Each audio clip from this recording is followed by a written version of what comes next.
한가을 밤, 폭우가 고요한 교회 지역에 쏟아지듯 내려왔다. 대저택에서 나오는 희미한 노란빛이 비를 뚫고 비쳐 섬세한 형태로 꾸며진 정원을 비추었다. 복잡한 문양이 새겨진 철문은 부유함과 권력의 상징처럼 우뚝 서 있었다. 호화로운 저택 안에서 70대가 넘은 독일 씨는 안락의자에 앉아 있었다. 리는 오래된 책을 손에 들고 있었다. 독일 씨는 은퇴 후 혼자 이 넓은 집에서 살고 있었고 몇 명의 하인만이 그를 도와주고 있었다. 그의 외아들 광은 몇 년 전 불화로 사라졌다. 아들이 떠난 기억은 그를 계속 괴롭히며 이런 비 오는 밤은 더욱 차가운 외로움을 느끼게 했다.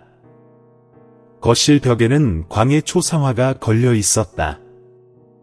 초상화 속 광은 세련된 양복을 입고 밝은 눈빛과 온화한 표정을 짓고 있었다. 독일 씨는 그 초상화를 오래도록 응시하며 마음이 무겁게 가라앉았다. 그때 빗속에서 울리는 초인종 소리가 그를 현실로 이끌었다. 이 시간에 누가 오는 거지? 독일 씨는 눈살을 찌푸리며 나무 지팡이를 가볍게 바닥에 내려쳤고 하인에게 확인하라고 신호를 보냈다. 경비원이 신속히 CCTV를 켰다. 화면에는 10살쯤 되어 보이는 소년이 낡은 옷을 입고 비를 맞으며 떨고 있는 모습이 나타났다. 그의 얼굴은 흙투성이에 슬픈 표정을 지었고 차가운 비바람에 붉게 얼어붙은 입술이 보였다. 경비원은 스피커를 통해 차가운 목소리로 말했다. 누구냐? 여기서 비를 피할 수 없다. 다른 곳으로 가라. 소녀는 고개를 들며 간절한 눈빛을 보냈다. 약하지만 분명한 목소리로 말했다. 아저씨, 저 좀 처마 아래에서 피할게요. 집이 없어요. 비가 너무 많이 와요. 소년의 간절한 호소에 독일 씨는 놀랐다. 책을 내려놓고 지팡이를 짚으며 일어섰다. 아이의 약한 목소리가 마음을 흔들었다. 그를 대기실로 데려가 비를 피하게 하라. 그는 하인에게 말했다. 이런 날에 밖에 두면 추워서 죽겠구나. 하인은 잠깐 놀랐지만 반박하지 않았다. 무겁고 단단한 철문이 천천히 열리자 소녀는 비틀거리며 들어왔다.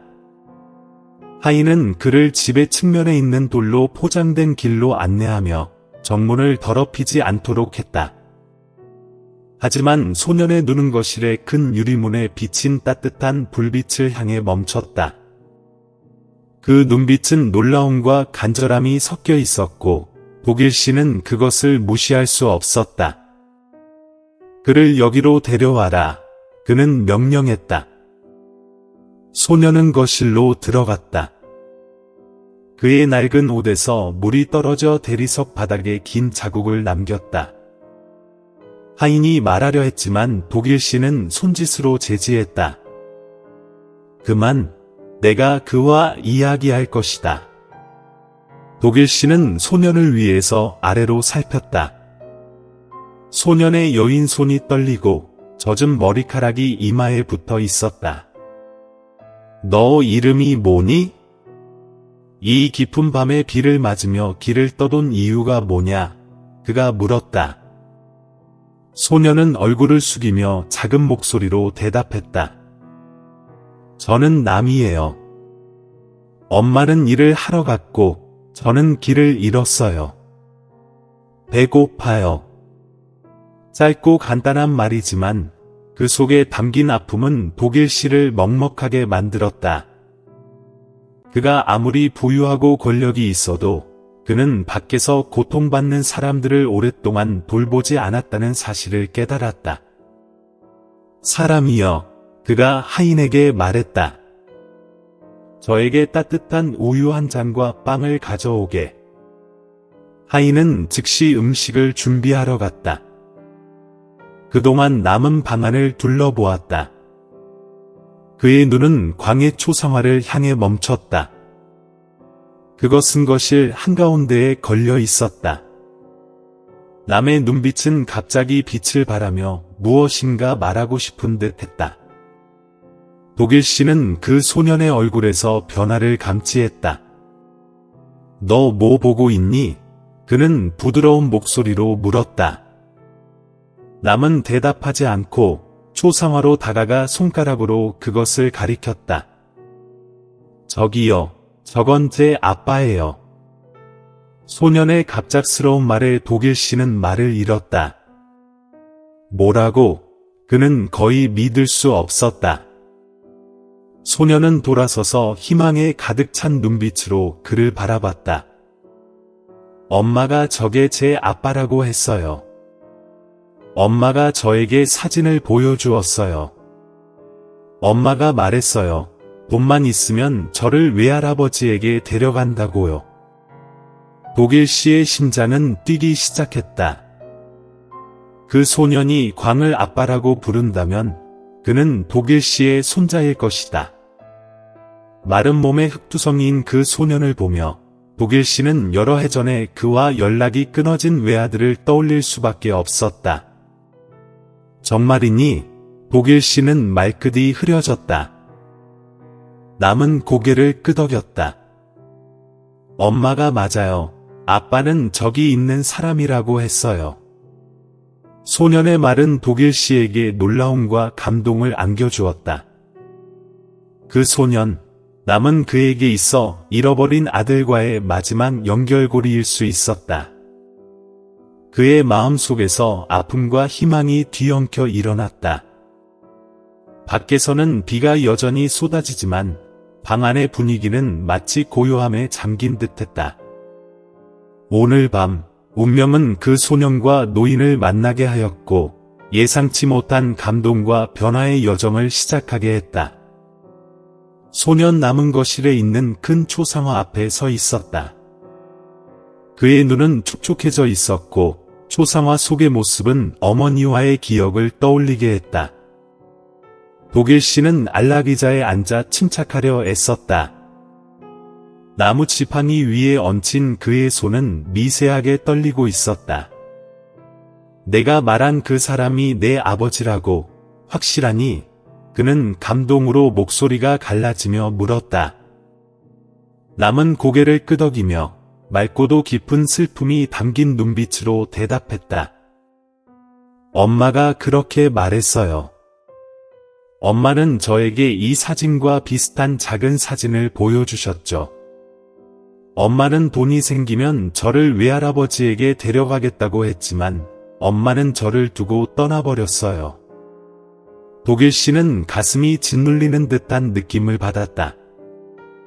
남의 말은 그에게 그가 가장 사랑했던 유일한 아들을 떠올리게 했다. 그러나 그가 바로 그 아들을 멀리 밀어낸 장본인이었다. 광은 독일 씨의 자랑스러운 아들이었다. 미래의 상속자로 똑똑하고 예에 바르며 열정적이었다. 그럼에도 불구하고 광은 가난한 집안 출신의 여자와 사랑에 빠졌고 이로 인해 아버지와 큰 갈등을 겪었다. 자존심이 강한 독일 씨는 아들이 그런 여자를 아내로 맞이하는 것을 용납하지 않았다. 끝없는 다툼 끝에 광은 집을 떠났고 독일 씨는 분노와 후회만을 남기게 되었다. 광이 떠나기 전 마지막으로 했던 말이 떠올랐다. 저는 아버지의 돈에 의지하지 않고도 행복하게 살 수 있다는 걸 증명할 거예요. 그 말이 여전히 그의 머릿속에서 울려 퍼졌다. 그때 독일 씨는 광이 어려움에 처하면 돌아올 것이라고 생각했지만 시간이 지나도 광은 돌아오지 않았고 독일 씨는 스스로 그를 찾아보려 하지 않았다. 자존심이 그를 막았기 때문이다. 너는 엄마가 아빠에 대해 뭐라고 했는지 기억하니? 독일 씨는 부드러운 목소리로 물었다. 엄마는 아빠에 대해 많이 말하지 않았어요. 그냥 아빠는 오래전에 떠났다고만 했죠. 하지만 엄마는 외할아버지에 대해 얘기하면서 외할아버지는 큰 집에 살고 아주 부유한 사람이라 만약 내가 외할아버지를 찾을 수 있다면 외할아버지는 나를 사랑해줄 거라고 했어요. 독일 씨는 침묵하며 마음속에서 갈등이 일었다. 과연 그가 한때 받아들이지 않았던 그 며느리가 몰래 낳은 손자가 바로 자신이 몰랐던 존재일까? 그는 남을 바라보았다. 여인 몸에 찢어진 옷, 흑투성이의 얼굴, 그러나 그 눈빛은 밝고 강렬했다. 이 소녀는 광의 모든 것이었고 어쩌면 그가 실수한 것을 바로잡을 수 있는 유일한 기회일지도 몰랐다. 너는 엄마의 이름을 기억하니? 독일 씨는 계속 물었다. 목소리는 점점 더 낮아졌다. 엄마 이름은 란이에요. 남이 대답했다. 엄마는 만약 내가 외할아버지를 만나면 더 이상 고통받지 않을 거라고 했어요. 그 이름은 독일 씨에게 전혀 낯설었지만 남의 진지한 눈빛을 보며 그는 더 이상 의심할 수 없었다. 만약 아직 저희 유튜브 채널을 구독하지 않으셨다면 구독하고 알림을 켜서 최신 영상을 놓치지 않으시길 권해드립니다. 지팡이를 꽉 쥐고 독일 씨는 하인에게 가족의 오래된 앨범을 가져오라고 신호를 보냈다. 하인은 조심스럽게 잠겨있는 나무 상자를 가져왔다. 그 안에는 여러 해 동안 독일 씨 가족의 순간을 담은 소중한 사진들이 있었다. 그는 광이 젊었을 때 찍은 오래된 사진 한 장을 골라 남에게 내밀었다. 이 사진을 봐라. 이것이 너의 아버지 맞니? 남은 그 사진을 오랫동안 바라보다가 갑자기 울음을 터뜨렸다. 맞아요. 이게 제 아버지예요. 엄마가 이 사진과 똑같은 작은 사진을 가지고 있었어요. 엄마는 슬플 때마다 그걸 자주 보셨어요. 남의 말에 독일 씨는 더 이상 의심할 수 없었다. 남이 진짜로 그의 손자였다는 사실을 깨달았다. 독일 씨는 지팡이를 짚고 일어섰다. 그의 눈은 깊은 슬픔에 잠겼고 후회와 고통, 그리고 희미한 행복이 섞여 그의 마음을 어지럽혔다. 춥지 않니? 다른 옷으로 갈아입고 따뜻하게 좀 먹어라. 그는 떨리는 목소리로 말했다. 하인은 남을 데리고 갔고 독일 씨는 거실에 혼자 남았다. 그는 광의 초상화를 다시 한번 바라보며 무겁게 생각에 잠겼다. 광아, 너 어디 있니? 내 아들이 아버지를 찾았어. 독일 씨의 마음에는 강한 결심이 솟구쳤다. 그는 진실을 밝혀야 했다. 광이 살아있는지 아니면 이미 세상을 떠난 것인지, 왜 광의 아내는 아들을 이렇게 고생하게 했는지 풀리지 않는 질문들이 그의 마음속을 떠나지 않았다. 그날 밤 독일 씨는 창가에 앉아 쏟아지는 비를 바라보며 생각에 잠겼다. 그는 깨달았다. 운명이 남을 여기로 인도한 것은 그에게 자선 활동을 하게 하기 위함이 아니라 자신의 과거와 마주하게 하려는 것임을. 이 아이는 단순히 비를 피하려 온 가난한 아이가 아니라 그의 피를 이어받은 혈육이었고 그의 실수를 바로잡을 수 있는 마지막 기회였다. 책상 위의 불빛 속에서 독일 씨는 깊은 한숨을 내쉬었다. 내일은 란에 대해, 광에 대해, 내가 침묵했던 그 모든 세월에 대해 알아보겠어. 다음 날 아침, 독일 씨는 평소보다 일찍 일어났다. 비가 그치고 맑은 하늘이 펼쳐졌지만 그의 마음은 그처럼 가벼워지지 않았다. 어젯밤의 기억이 여전히 생생히 남아 있었다. 그가 몰랐던 손자, 이제 그는 광과 독일 씨를 잇는 유일한 연결고리였다. 남은 아침 식탁에 앉아 신중히 음식을 바라보았다. 독일 씨는 조용히 그를 지켜보며 아이의 조심스러움을 깨달았다. 먹어, 괜찮다. 이제 배고프지 않다. 그는 부드럽게 말했다. 남은 고개를 끄덕이며 처음으로 가족의 온기를 느끼는 듯했다. 그는 토스트와 달걀 후라이를 한 입씩 먹기 시작했다. 하지만 그의 눈빛은 여전히 걱정이 담겨 있었다. 엄마는 어디에요? 남이 갑자기 물었다. 그 말에 독일 씨는 잠시 멈칫했다. 그 질문은 마치 칼날처럼 그의 마음을 찌르는 듯했다. 그는 바로 대답하지 않고 깊은 한숨을 내쉬었다. 엄마는? 그건 내가 모르겠네. 그는 진지하게 말했다. 하지만 나는 엄마를 찾아낼 거야. 엄마가 어디에 있든 나는 반드시 찾아낼 거야. 식사가 끝난 후 독일 씨는 경험이 많은 사설 탐정을 불러들였다. 탐정 앞에 그는 광의 오래된 사진과 남이 보여준 란의 초상화 확대 사진을 놓았다. 이 여자를 찾고 싶다. 독일 씨는 말했다. 그녀의 이름은 란이고 아들 이름은 남이다. 탐정은 사진을 들고 자세히 살펴보았다. 혹시 그녀가 어디에 살았는지, 어떤 일을 했는지 아시나요? 독일 씨는 고개를 흔들며 말했다. 내가 아는 건 그녀가 내 아들의 아내였다는 것뿐이다. 난 그녀를 만난 적이 없다. 이제 그녀가 살았던 빈곤한 노동자 마을에서 찾는 게 좋겠다. 내 아들이 집을 떠난 지 오래되었고 아마 그들은 매우 고생했을 것이다. 탐정은 고개를 끄덕이며 즉시 수사를 시작할 것이라고 약속했다. 그때 독일 씨는 남에게 물었다. 너는 엄마가 어디에 살았는지 기억하니? 아니면 엄마가 말해준 어떤 것을 기억하니? 남은 잠시 생각하다가 대답했다. 네, 엄마는 좁은 골목 근처의 가난한 동네에 살았다고 말했어요. 하지만 엄마는 떠났고 저는 그곳으로 다시 가는 길을 모르겠어요. 그것이 그들이 가진 모든 단서였다. 그럼에도 불구하고 독일 씨는 포기하지 않기로 결심했다. 하루 만에 탐정은 새로운 정보를 가져왔다. 저희가 찾은 가난한 동네가 아이가 묘사한 곳입니다. 탐정은 보고했다. 나는 약 1년 전에 그곳에 살았고 지금은 이사 갔습니다.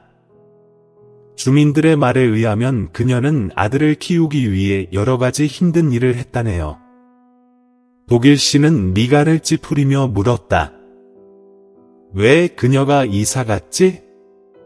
아마 고리대금업자에게 빚을 지고 도망친 것 같습니다. 몇몇 사람들은 그녀가 협박을 받아서 도망친 거라고 말합니다. 이 말을 들은 독일 씨는 가슴이 아파왔다. 한 여자가 혼자서 작은 아이를 키우면서 그 폭력적인 채권자들과 싸워야 한다니 상상할 수 없었다. 그는 란이 겪었을 고통을 전혀 상상할 수 없었다.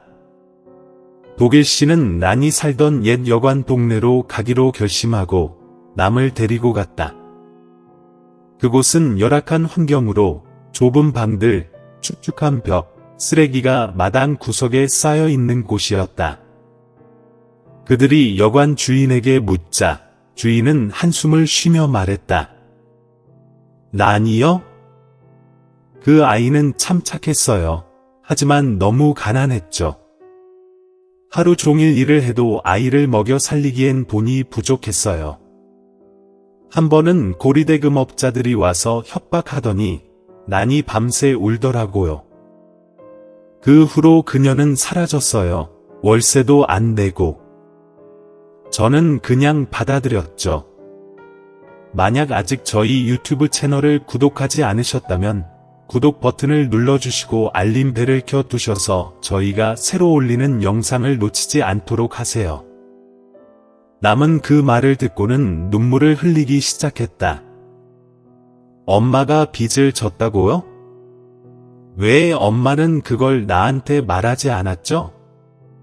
독일 씨는 급히 아이를 위로하며 마음속으로 깊은 후회를 느꼈다. 만약 그가 광을 막지 않았더라면 아마 지금쯤 난과 그의 손자는 이런 고통을 겪지 않았을 것이다. 그때 골목 끝에서 문신을 한 남자가 나타나 그들의 길을 막았다. 너는 난의 가족이냐? 그년이 나한테 돈을 많이 빚지고 도망갔는데 지금은 내가 누구한테 돈을 받을 수 있겠냐? 독일 씨는 침착하게 대답했다. 난 난의 시아버지다. 얼마든지 내게서 돈을 받을 수 있다. 문신 남자는 비웃으며 말했다. 돈은 내가 원하는 게 아니다. 나는 그녀에게 교훈을 주고 싶다. 그런데 지금은 그녀가 도망갔으니 이 작은 놈을 대신 두는 게 좋겠다. 남을 향해 달려가던 남자는 독일 씨가 즉시 그 아이를 보호하며 내 손자에게 손대지 마라 라고 외쳤다. 폭행이 일어나면서 문신 남자는 독일 씨의 팔을 붙잡았다. 함께 있던 하인이 그들을 막으려 했고 탐정은 급히 경찰에 신고했다. 문신 남자는 상황이 불리해지자 위협의 말을 남기고 떠났다. 난 난을 찾아낼 것이다. 아니면 이 아이를 인질로 삼겠다. 독일 씨는 남을 꼭 껴안으며 아이가 두려움에 떨고 있음을 느꼈다. 걱정하지 마라. 그는 속삭였다. 누구도 너를 해칠 수 없게 할 거다. 그 위험한 사건 이후 독일 씨는 시간이 얼마 남지 않았다는 것을 깨달았다. 그는 탐정에게 보수를 더 주고 남을 보호하기 위해 경호원까지 고용했다. 며칠간의 수색 끝에 중요한 단서가 나타났다. 탐정은 난이 한 작은 음식점에서 웨이트리스로 일하다가 그 후 공장 근로자로 일했다고 보고했다. 그러나 그 공장은 큰 사고로 폐쇄되었고 한 경비원은 난이 그 사고에서 큰 부상을 입었다고 기억하고 있었다. 그녀는 자선병원으로 이송되었고 그 후 어떤 일이 있었는지는 알지 못한다고 했다. 이 말을 들은 독일 씨는 가슴이 아파왔다. 그는 즉시 그 자선병원으로 향했다. 병원에서 한 노간호사는 그 사진을 보고 기억을 되살렸다. 그녀가 작년에 돌아가신 것 같아요. 이 사진에 나오는 여성과 아주 비슷한 사람이 있었어요. 그녀는 심각하게 다쳤고 친척도 없이 며칠 후 감염으로 세상을 떠났어요. 그 말은 마치 번개처럼 독일 씨의 가슴을 강타했다. 내 며느리가 죽었다고요? 노간호사는 추가로 말했다. 그녀가 돌아가시기 전에 계속 아들의 이름을 부르셨어요. 남이라는 이름을 적은 종이 한 장을 남기셨죠. 그녀는 아버지에게 아들을 데려갈 수 없었던 것을 후회하며 눈물을 흘리셨다고 하셨어요. 독일 씨는 그 말을 듣고 무너져 내렸다. 그의 눈에서는 눈물이 흘러내렸다. 그는 아들을 잃었을 뿐만 아니라 한 번도 만난 적 없는 며느리까지 잃게 된 것이다. 남은 이제 독일 씨의 유일한 혈육이었다. 그들은 함께 남은 가족을 지켜나가야 했다.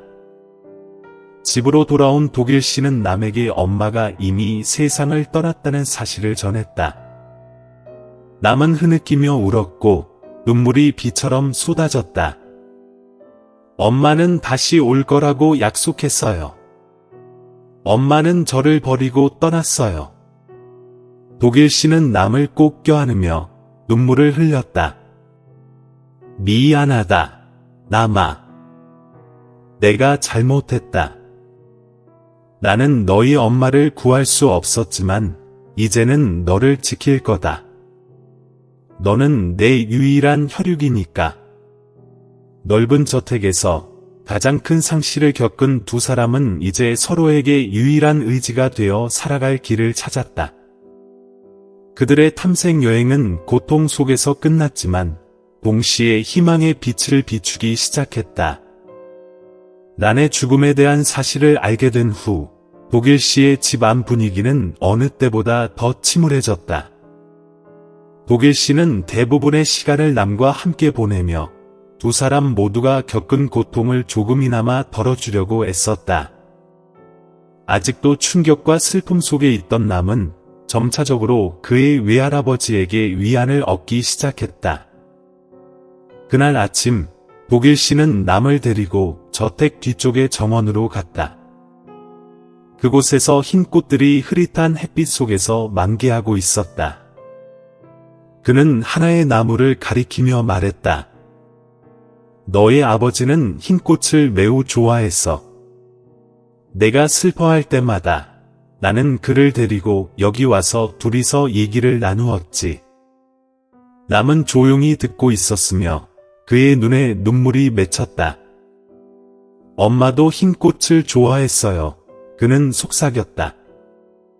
덕 할아버지는 희미하게 미소를 지으며 땅에 떨어진 꽃 한 송이를 주워 들었다.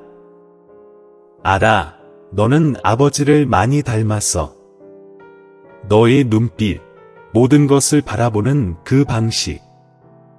할아버지는 너를 보며 그 모습을 다시 떠올려 그 말에 남은 그 어느 때보다 더 사랑받고 있다는 느낌을 받았다. 그는 할아버지를 쳐다보며 조용히 말했다. 할아버지, 엄마가 항상 할아버지가 참 좋으신 분이라고 말씀하셨어요. 엄마는 할아버지가 저를 만나면 저를 사랑해 주실 거라고 하셨어요. 남의 말에 덕 할아버지는 말을 잇지 못했다. 할아버지는 잘못했어, 남아. 할아버지는 예전에 내가 옳다고 생각하며 너의 부모님을 받아들이지 않았어. 하지만 사실은 할아버지가 틀렸고 그 실수가 우리 가족을 깨뜨리게 했어. 남은 할아버지의 손을 꼭 잡았다. 할아버지, 이제는 할아버지밖에 없어요.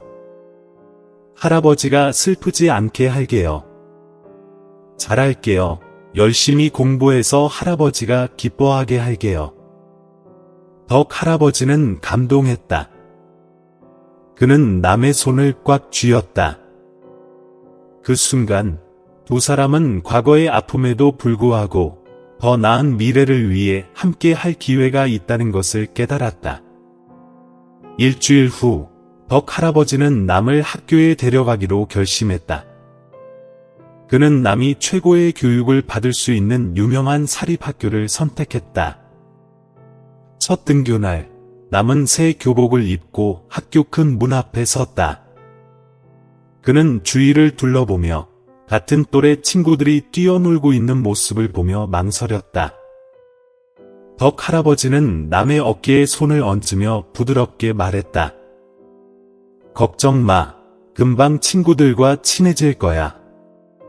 너는 잘할 수 있어. 할아버지는 너를 믿어. 남은 고개를 끄덕이며 미소 지었다. 걱정되었지만 그는 할아버지의 따뜻한 마음을 느끼며 최선을 다하겠다고 다짐했다. 남이 교실에 들어설 때 덕 할아버지는 멀리서 지켜보았다. 그는 예전에 마른 몸을 한 아이가 이제는 단정한 교복을 입고 희망으로 가득 찬 눈빛을 하고 있는 모습을 보았다. 그의 마음은 행복과 후회로 가득 찼다. 행복한 마음은 남이 차츰 미래를 만들어가고 있다는 사실에 대한 것이었고, 후회의 마음은 자신이 관과란을 위해 그럴 수 없었던 것에 대한 아쉬움이었다. 그날 저녁, 가족 식사 시간에 덕 할아버지는 요리사에게 더 간단한 음식을 준비하라고 말했다. 따뜻한 국 한 그릇과 몇 가지 익숙한 반찬만 있었다. 남은 식탁 앞에 앉아 그 음식들이 어머니가 살아있을 때 해주셨던 것과 비슷하다는 사실에 놀라움을 감추지 못했다. 할아버지는 너가 복잡한 음식을 잘 먹지 않는다는 걸 알아. 덕 할아버지가 말했다. 앞으로는 이런 음식을 먹자. 남은 고개를 숙여 감사의 뜻을 전했지만 눈물이 흐르기 시작했다. 엄마는 항상 하나의 라면을 사면 대부분을 제게 주셨어요. 엄마가 살아있다면 지금 제가 이렇게 배부르게 먹을 수 있다는 걸 보고 싶었어요. 덕 할아버지는 남의 손을 꼭 쥐었다. 할아버지가 미안하다. 엄마에게 고생을 시켰어. 하지만 이제부터는 내가 너에게 보상할게. 너는 할아버지의 유일한 가족이야. 그 후의 식사 시간은 더 이상 화려한 만찬이 아니었다. 그저 두 사람이 함께 앉아 일상의 작은 이야기를 나누는 순간들이었다. 그들의 집은 점점 더 따뜻한 분위기를 풍기기 시작했다. 마치 오래전에 잃어버린 영혼을 되찾은 것처럼. 덕 할아버지와 남이 삶을 안정시키면서도 문신을 한 그 남자는 여전히 위협적인 존재였다. 덕 할아버지는 그 일을 잊지 않았다. 그는 경찰에 신고서를 제출하고 변호사와 탐정을 통해 그를 처벌할 증거를 모았다.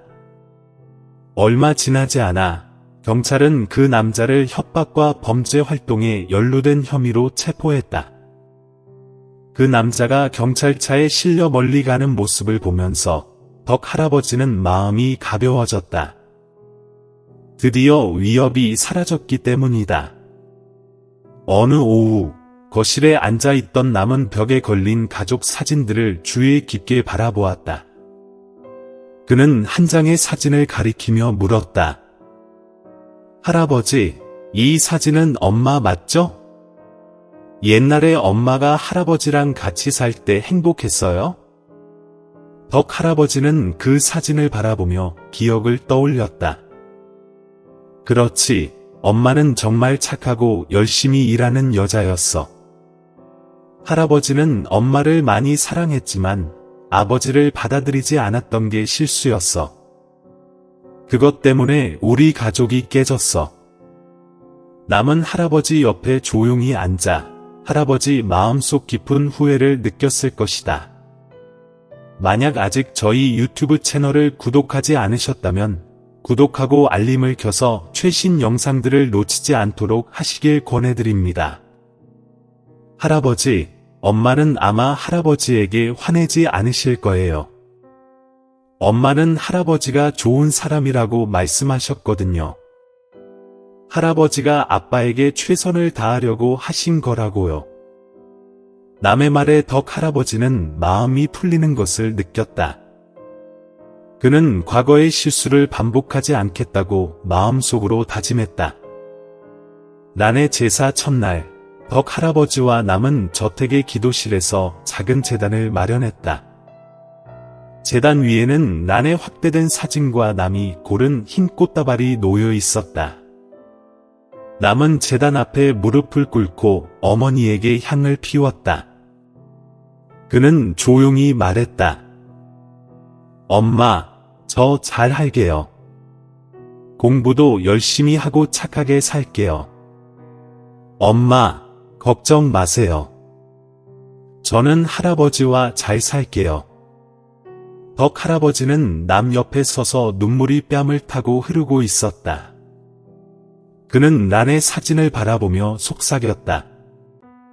란아, 아버지가 미안하다. 아버지는 약속할게. 남을 내가 원했던 대로 사랑하고 돌볼 거야. 너는 편히 쉬어라. 그 후, 덕 할아버지는 남이 친구들에 뒤처지지 않도록 가정교사를 고용하기로 결심했다. 남은 한때 마르고 내성적이었던 아이에서 점점 더 자신감을 가지게 되었다.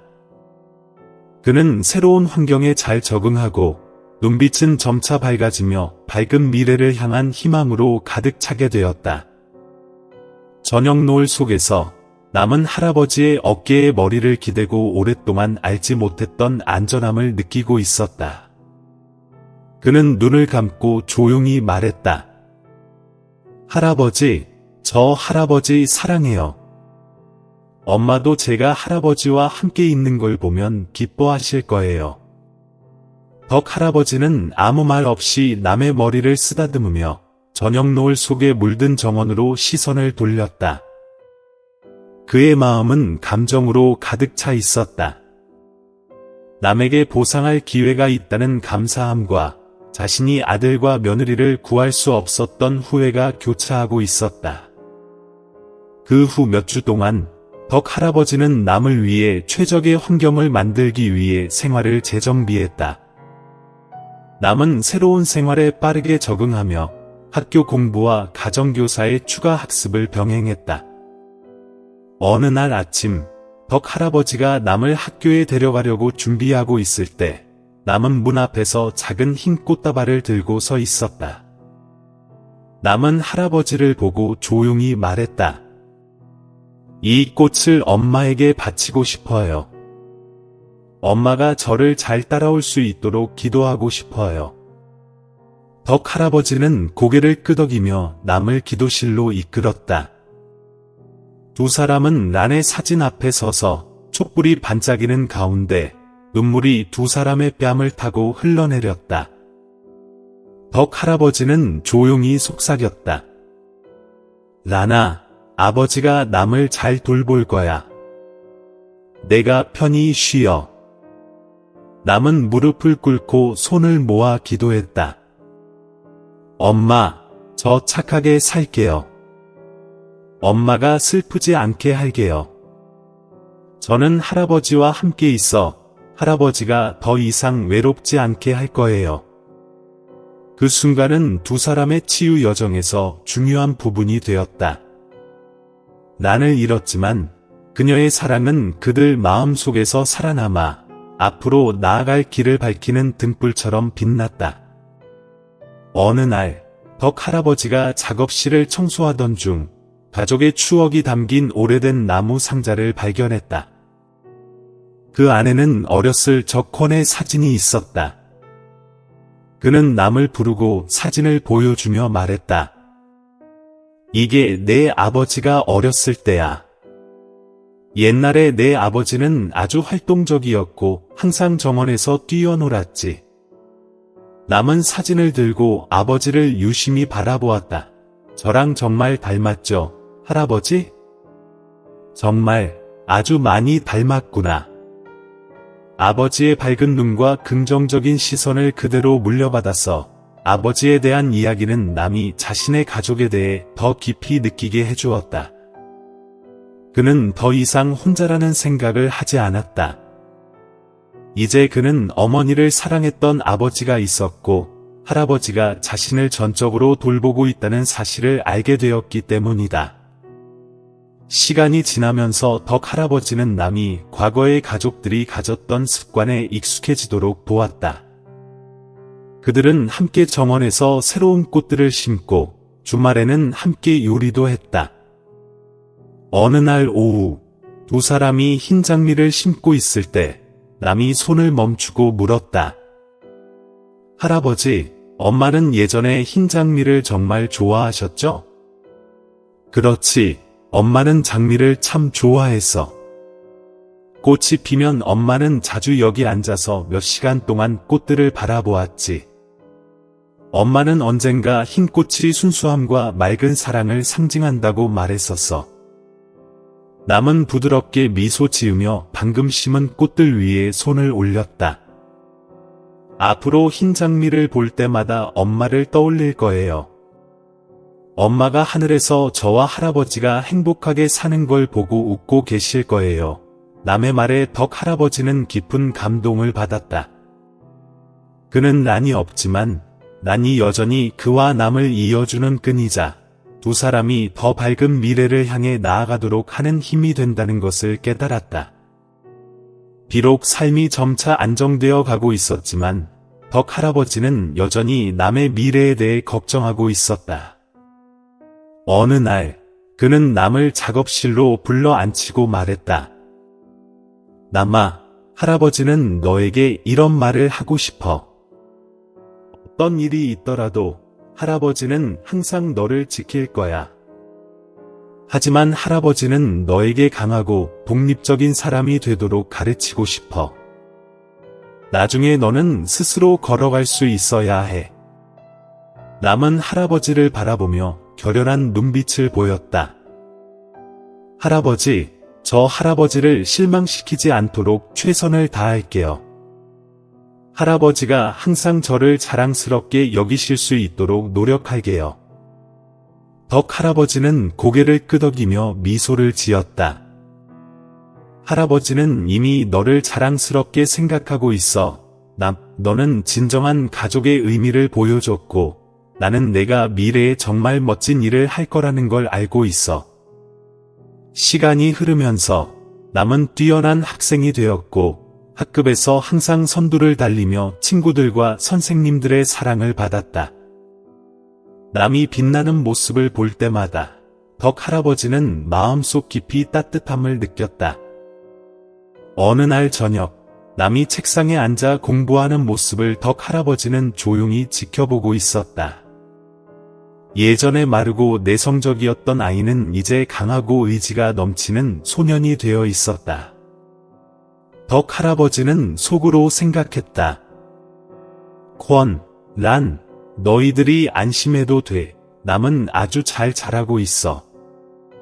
그리고 할아버지는 그가 밝은 미래를 가질 수 있도록 뭐든지 할 거야. 그들의 이야기는 많은 상실과 아픔을 담고 있었지만 치유와 희망으로 가득 차 있었다. 두 명의 외로운 사람들이었던 덕 할아버지와 남은 서로를 찾았고 앞으로의 길을 함께 가는 든든한 기둥이자 동력이 되었다. 가족의 사랑이 그들에게 길을 비춰주었고 과거의 어두움을 넘어서게 했다. 이제 그 사랑은 그들을 더 행복한 날들로 인도하고 있었다. 시간이 흐르면서 덕 할아버지의 저택은 점점 더 따뜻한 분위기를 풍기기 시작했다. 처음 이곳에 살 때 남은 종종 밤중에 깨어 어머니를 그리워하며 울곤 했다. 그러나 할아버지의 사랑과 세심한 보살핌 덕분에 그는 점차 상실의 아픔을 극복했다. 남은 더 이상 처음 집에 들어왔을 때의 내성적이고 마른 소년이 아니었다. 가정교사와의 도움과 끊임없는 노력 덕분에 그는 친구들을 금세 따라잡을 수 있었다. 학교에서 그는 점점 더 활발해졌고 수업 시간에 재미있는 이야기들을 할아버지에게 종종 전해주었다.